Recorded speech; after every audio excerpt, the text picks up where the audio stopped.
अर्जुन को खांडव वन दहन से पहले एक रथ प्राप्त हुआ था। उस रथ का नाम कपिध्वज था। अग्निदेव के कहने पर वरुण देव ने दिव्य घोड़ों से जुता हुआ एक रथ अर्जुन को दिया था, जिसकी ध्वजा पर श्रेष्ठ कपि विराजमान था। वह रथ देवताओं और दानवों के लिए भी अजेय था। विश्वकर्मा ने बड़ी भारी तपस्या के द्वारा उस रथ का निर्माण किया था। इस रथ के सारथी भगवान श्री कृष्ण बने थे और जो प्रदर्शन अर्जुन ने दिखाया था वो सब जानते हैं। लेकिन कुरुक्षेत्र युद्ध के अंत में एक समय जैसे ही अर्जुन उस रथ से उतरे तो वह अग्नि में धधक उठा और वहीं भस्म हो गया। क्या वास्तविक कारण था उस रथ के जलने का, आइए जानते हैं इस वीडियो में। ओम गणपति चैनल सनातन धर्म से संबंधित रोचक और ज्ञानवर्धक वृतांत सीधे हमारे धर्म ग्रंथों से आप तक लाता है। आपका स्वागत है। हमें प्रोत्साहित करने के लिए सब्सक्राइब, लाइक और शेयर अवश्य कीजिए। हमारा इंस्टाग्राम अकाउंट ओम गणपति है, चाहे तो फॉलो कर सकते हैं। आइए अब चलते हैं वीडियो की ओर। शल्य पर्व अध्याय 62 के अनुसार संजय धृतराष्ट्र को वहां का वृतांत सुनाते हुए कहते हैं, दुर्योधन वध के उपरांत अपनी विजय से उत्साहित समस्त पांडव पक्ष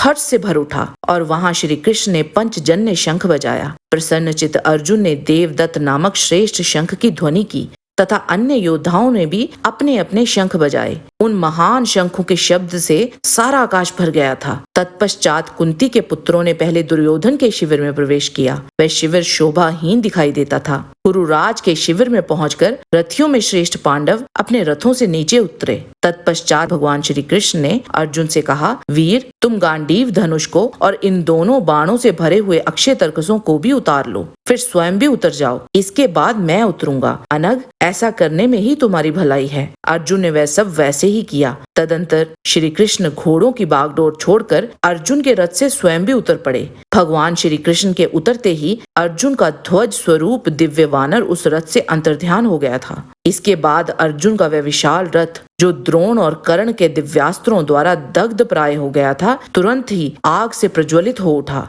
गांडीवधारी का रथ घोड़ों सहित भस्म होकर भूमि पर गिर पड़ा। उस रथ को भस्मीभूत हुआ देख समस्त पांडव आश्चर्यचकित हो उठे और अर्जुन ने भी हाथ जोड़कर भगवान के चरणों में बारंबार प्रणाम करके प्रेम पूर्वक पूछा, गोविंद, यह रथ अकस्मात कैसे आग से जल गया? भगवान, ये कैसी महान आश्चर्य की बात हो गई? कृपया इसका रहस्य आप मुझे बताएं। श्री कृष्ण ने कहा, अर्जुन, यह रथ नाना प्रकार के अस्त्रों द्वारा पहले ही दग्ध हो चुका था, परंतु मेरे बैठे रहने के कारण सम्रांगण में भस्म होकर गिर न सका। कुंती नंदन, आज जब तुम अपना अभीष्ट कार्य पूर्ण कर चुके हो, तब मैंने इसे छोड़ दिया है। इसीलिए पहले से ही ब्रह्मास्त्र के तेज से दग्ध हुआ ये रथ इस समय बिखर कर गिर पड़ा है। इसके बाद भगवान श्री कृष्ण किंचित मुस्कुराते हुए वहां राजा युधिष्ठिर को हृदय से लगाकर कहा, कुंती नंदन, सौभाग्य से आपकी विजय हुई और सारे शत्रु परास्त हो गए। राजन, गांडीवधारी अर्जुन, पांडु कुमार भीमसेन, आप और माद्री पुत्र पांडुनंदन नकुल सहदेव, ये सब के सब सकुशल हैं तथा जहाँ वीरों का विनाश हुआ और तुम्हारे सारे शत्रु काल के गाल में चले गए, उस घोर संग्राम से तुम लोग जीवित बच गए। यह बड़े सौभाग्य की बात है। भरत नंदन, अब आगे समय अनुसार जो कार्य प्राप्त हो उसे शीघ्र कर डालिए। पहले गांडीवधारी अर्जुन के साथ जब मैं उपलव्य नगर में आया था, उस समय मेरे लिए मधुपर्क अर्पित करके आपने मुझसे ये बात कही थी कि श्री कृष्ण, ये अर्जुन तुम्हारा भाई और सखा है। प्रभु,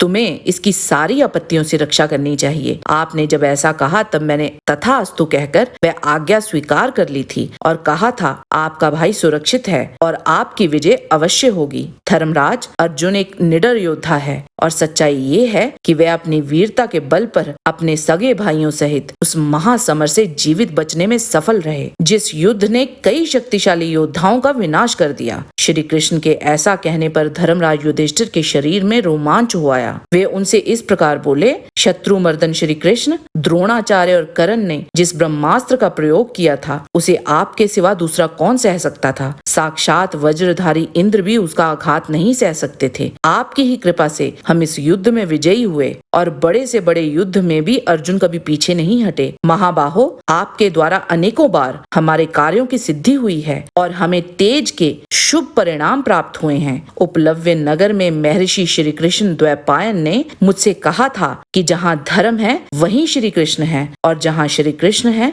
वहीं विजय है। आज के वीडियो में बस इतना ही। हमारा आज का वीडियो आपको कैसा लगा हमें एक लाइक देके और कमेंट करके अवश्य बताइएगा। हमें समय देने के लिए आपका बहुत बहुत धन्यवाद। अगर आज का वीडियो पसंद आया है तो शेयर करने की कृपा कीजिए। परमात्मा का सानिध्य आप और आपके परिवार पर बना रहे, इसी कामना के साथ नमस्कार।